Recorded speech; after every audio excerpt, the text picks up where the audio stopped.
પહેલાં એવું નક્કી કરેલું કે હવે બહાર ફરવા માટે જમ્મુ કાશ્મીર સાઈડ જે છે ઠંડુ પ્રદેશ ત્યાં ફરવા માટે અમે નક્કી કર્યું હતું.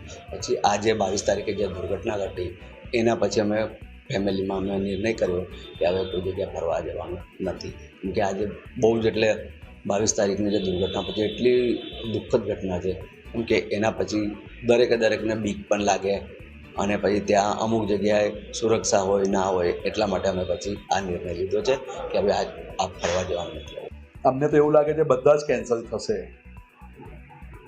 જ્યાં સુધી, એટલે અત્યારે ઇનિશિયલ સ્ટેજમાં તો બધાને એવું છે કે હવે હમણાં જવાય એમ નથી, સિવાય કે સરકાર તરફથી કોઈ એવું આપણને ઠોસ આપણને કમિટમેન્ટ ના મળે કે ત્યાંથી કોઈ એવું એ ના મળે, ગાઈડલાઇન ના આવે, SOP ના આવે કે ના આવો અમે લોકો આટલી અહીંયા આગળ વ્યવસ્થા રાખી છે.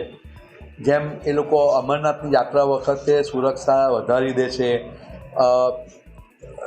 સેન્ટ્રલ રિઝર્વ પોલીસ ફોર્સની વધારો કરવામાં આવે છે, સિક્યુરિટી આપવામાં આવે છે. જો એવું કોઈ સરકાર તરફથી વધારાની સિક્યુરિટી આપવામાં આવે પછી જ આપણા લોકો જવાનું વિચારશે. અમારી તમામ માહિતીથી અપડેટ રહેવા માટે જોડાયેલા રહો S9 ન્યૂઝ સાથે.